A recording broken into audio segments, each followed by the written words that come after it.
A single swipe on a dating app, one moment of hope for Grace Millane, a young traveller exploring New Zealand. She was living her dream solo adventures, new friends, and constant updates to her family back home. But on the eve of her 22nd birthday, Grace vanished after meeting a man at the City Life Hotel in Auckland. The silence that followed was shattering, transforming a joyful journey into a desperate search.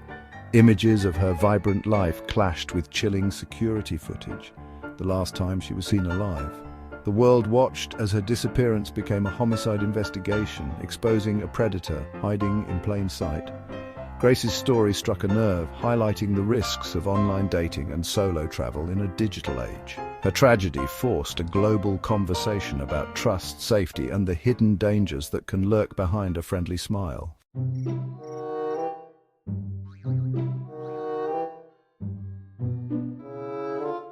Grace's final messages were filled with excitement.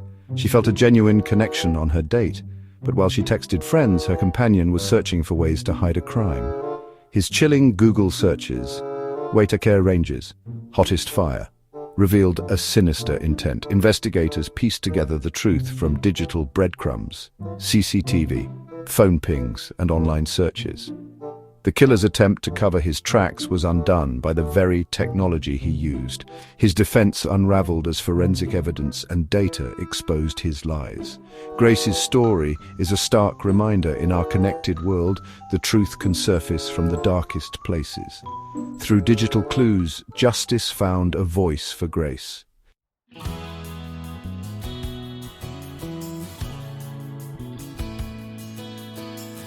Grace Millane was more than a victim. She was a creative, compassionate soul from Essex, England. Her love for art and her degree in advertising reflected her vibrant spirit. She donated her hair to children with cancer, a quiet act of kindness that defined her. Grace was a devoted daughter, sister, and friend, sharing every adventure with her family. Her optimism and trust in people made her beloved by all who knew her. She approached the world with hope, not fear, eager to experience its beauty. Her journey was meant to celebrate life, not end in tragedy.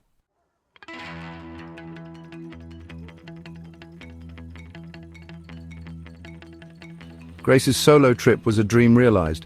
Months of planning, saving, and anticipation. She explored South America, trekked to Machu Picchu, and thrived as an independent traveler. Her family supported her, proud of her courage and resourcefulness. Social media became her travel diary, filled with joy and discovery. Arriving in New Zealand, she was excited for new adventures in a country known for safety and beauty. She checked into a hostel, ready to make memories and new friends. No one could have imagined this land of promise would become the end of her journey.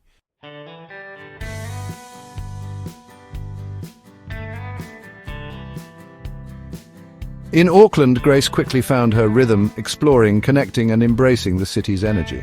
She turned to Tinder, like many solo travelers seeking companionship and new experiences.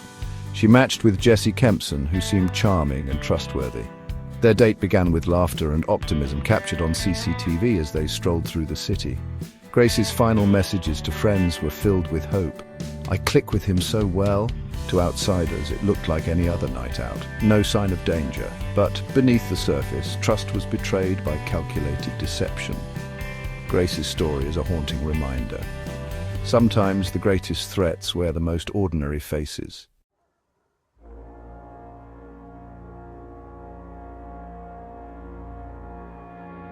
Grace Millane was defined by kindness and creativity. But the man she met on Tinder, Kempson, was her opposite, a master of deception, hiding a predatory nature behind charm and lies. He crafted a digital persona to lure trusting women, projecting stability that was entirely fictional. For Kempson, dating apps were not for connection, but for exploitation. On December 1st, 2018, Grace walked into a trap set by a seasoned predator.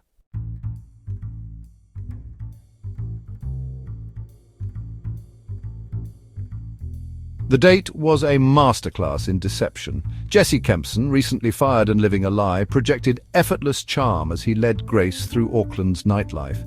She saw a charismatic local, unaware of the truth behind his mask. Each laugh, each shared moment was part of his calculated strategy to gain her trust. By night's end, Grace followed him to the City Life Hotel, unaware she was stepping into the predator's domain. The facade had served its purpose. Now she was isolated and vulnerable.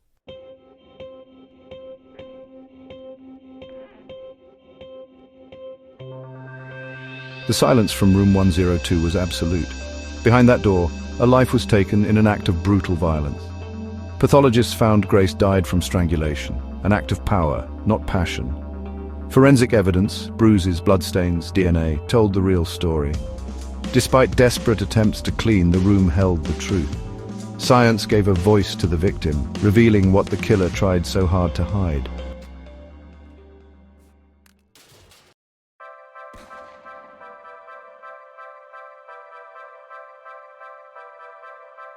With Grace's body hidden in a suitcase, Jesse Kempson's actions were chillingly brazen. On Grace's birthday, he went on another Tinder date, acting as if nothing had happened. CCTV later captured him, calmly removing the suitcase from the hotel, blending in with other guests. His attempts to cover his tracks, cleaning, buying supplies, only deepened suspicion. As police investigated, the cracks in his story grew, exposing the truth behind his facade. When Jesse Kempson stood trial in Auckland, his defense admitted he caused Grace Millane's death, but claimed it was a tragic accident during consensual sex, not murder. The so-called rough sex defense put Grace on trial, dissecting her private life to plant doubt in the jury's mind. The prosecution countered, "Strangulation is not an accident, but an act of power and control." The jury had to decide, was this a tragic accident or a violent assault by a manipulative man?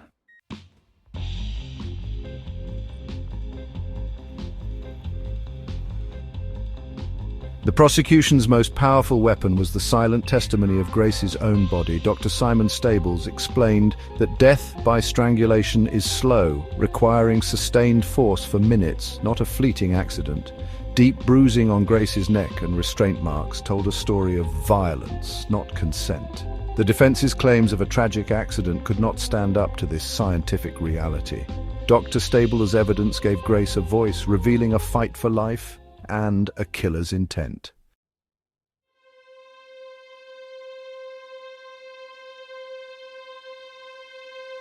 Throughout the trial, Grace's parents, David and Gillian Millane, sat in the public gallery enduring the unimaginable. Their quiet dignity in the face of profound grief inspired all who witnessed it. David Millane became a figure of immense courage, determined to see justice done for his beloved daughter. The loss left a gaping hole in their family, and the nation mourned with them. Across New Zealand, thousands gathered in vigils, united in grief and solidarity. Grace's story became a national reckoning, reminding us all of the need for kindness, safety and justice.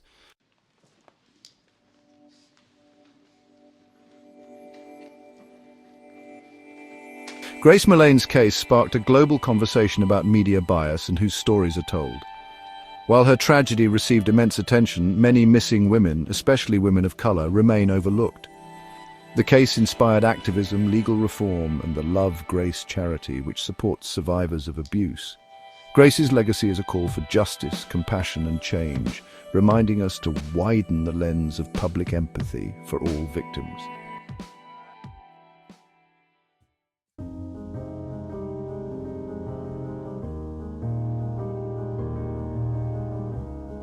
As the search for Grace Millane intensified, detectives launched a digital dragnet, analyzing CCTV, phone records, and social media to piece together her final hours.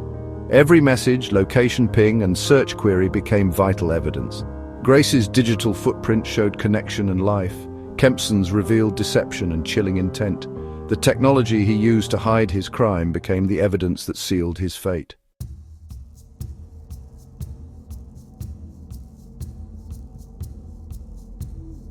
CCTV footage turned a missing person case into a homicide. Cameras at the City Life Hotel captured Jesse Kempson calmly renting a luggage trolley, loading 2 large suitcases and driving away in a red Toyota Corolla. One suitcase held Grace Millane's body. Kempson bought a shovel and cleaning supplies, all caught on camera.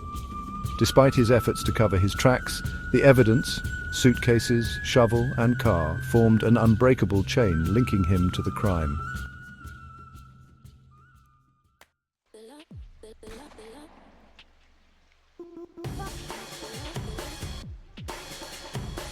When detectives from the Auckland City CIB brought Jesse Kempson in for questioning, they were met not with a confession but with a performance. Kempson presented himself as a concerned and helpful witness, a man shocked by Grace's disappearance. He initially admitted to meeting her for a date but claimed they had a pleasant evening and then parted ways amicably around 10 p.m. He constructed a detailed narrative of his own movements after she supposedly left, claiming he went for a drink alone before heading home. His demeanor was calm, his story plausible on the surface, but it was a carefully rehearsed script designed to mislead the investigation from the very start. As the interview progressed, detectives began to systematically chip away at his story, confronting him with pieces of evidence they had already gathered. They showed him CCTV footage of him and Grace entering the City Life Hotel together, long after he claimed they had separated. Faced with this undeniable visual proof, Kempson's story shifted. He abandoned the first lie and created a new one. He now admitted she had come back to his apartment but insisted she left later that night while he was in the shower. He claimed he had no idea where she went or what happened to her after that. It was a classic tactic of a deceptive subject. When one lie is exposed, replace it with another. The detectives continued to press, their questions becoming more specific. They had evidence of him renting the car, buying the shovel, and cleaning the hotel room. With each new piece of evidence presented, Kempson's composure began to fray. Audio recordings from the interrogation capture the subtle shifts in his voice, the moments of hesitation as he scrambled to invent new explanations for his incriminating actions. He tried to portray himself as the victim of circumstance, a man caught up in a situation he didn't understand. But the weight of the evidence was becoming too heavy for his lies to support. His performance was faltering under the pressure of the truth. The interrogation was a high-stakes psychological chess match. The detectives knew he was lying, and he knew they had evidence, but he continued to deny his involvement in her death. He cried crocodile tears, feigning distress and worry for Grace, a final, desperate attempt to manipulate the seasoned investigators sitting across from him. But it was too late. The digital trail, the CCTV footage, and the physical evidence had already told the real story. His words in the interrogation room were just the hollow echoes of a predator who had been caught, his elaborate web of lies unraveling one thread at a time. The performance was over.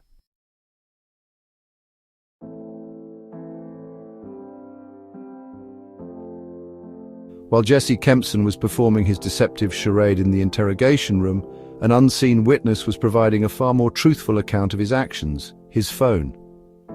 Investigators used cell tower data and the phone's internal GPS to create a precise map of his movements in the days following Grace's murder.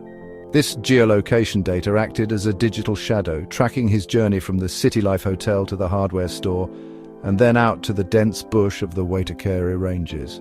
The phone's location pings placed him in the exact area where he had searched for on Google, a remote stretch of road called Scenic Drive.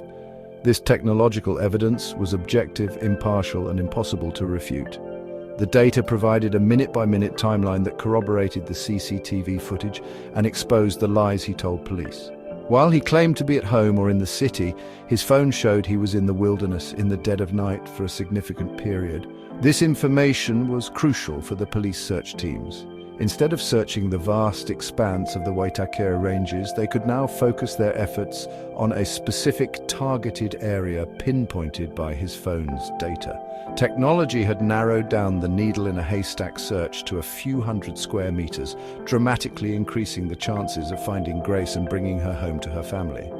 Based on this precise geolocation data, a search team was dispatched to Scenic Drive. There, about 10 meters off the road, hidden in dense bush, they made the heartbreaking discovery. They found a shallow grave, hastily dug and poorly concealed. Inside was the suitcase Kempson had been seen carrying out of the hotel, and inside the suitcase was Grace Millane. The digital trail had led police directly to the scene of the killer's final act of concealment. The discovery was a devastating confirmation of the family's worst fears. But it was also a critical turning point in the case, providing the final undeniable proof of Kempson's crime. The combination of Google search history and geolocation data formed an unbreakable digital chain of evidence. It showed intent, searching for a burial site, action, traveling to that site, and consequence, the discovery of the body at that location. This technological evidence trail was a prosecutor's dream, a silent narrator that told the complete story from murder to cover-up. It demonstrated how even the most calculated killer can be undone by the digital footprints they leave behind. In the end, the very device Kempson used to plan his crime became the primary tool that ensured he would be brought to justice.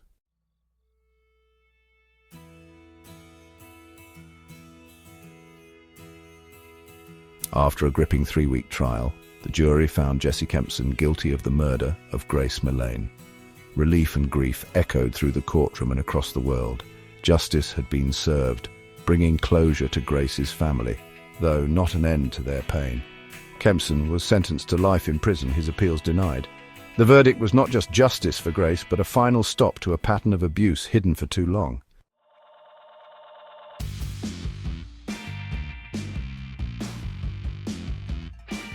The murder of Grace Millane sparked a global conversation about the so-called rough sex defense, exposing how it could be used to blame victims and excuse violence.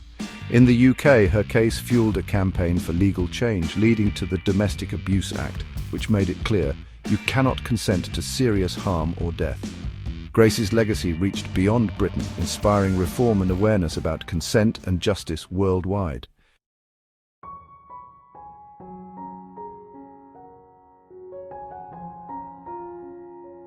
In the depths of their grief, the Millane family made a conscious choice to create a positive legacy in their daughter's name. They wanted to honor Grace's compassionate and generous spirit in a way that would make a tangible difference in the lives of other women. From this desire, the charity Love Grace was born. Its first and most well-known initiative is the Love Grace handbag appeal. The concept is simple yet profoundly impactful: to collect handbags and fill them with essential toiletries and luxury items for women who have fled domestic violence, often arriving at shelters with nothing but the clothes they are wearing. It is a gesture of solidarity, a message that someone cares. The project was inspired by Grace's own love of handbags and her inherent kindness. The bags provide not just practical necessities like toothbrushes, shampoo, and sanitary products, but also a small moment of dignity and comfort in a time of crisis. Each bag contains a tag with Grace's name, a quiet tribute that connects her story to the recipient's journey towards safety and healing. The campaign resonated deeply with the public, and donations poured in from all over the world. What started as a small family initiative quickly grew into a global movement, a testament to the collective desire to turn a senseless tragedy into a force for good. The impact of Love Grace has been immense. To date, the charity has donated over 15,600 handbags to women in need across the United Kingdom, New Zealand, Canada, the United States, and Australia. The project partners with domestic abuse charities and refugees who distribute the bags directly to survivors. For these women, receiving a handbag is more than just getting supplies. It's a powerful symbol that they're not forgotten and that a community of strangers stands with them. It is a practical act of love that honors Grace's memory by spreading the same kindness that she embodied throughout her life. Beyond the handbag appeal, Love Grace works to raise awareness about violence against women and to promote victim advocacy. The charity serves as a lasting tribute to a young woman who loved the world and wanted to experience all it had to offer. It has transformed the pain of her loss into a legacy of hope, action, and support for thousands of vulnerable women. In this way, Grace's story does not end with her death. It continues in every handbag packed, in every woman who feels a moment of comfort, and in the ongoing fight to create a world free from violence. Her light, so brutally extinguished, now shines on through the kindness of others.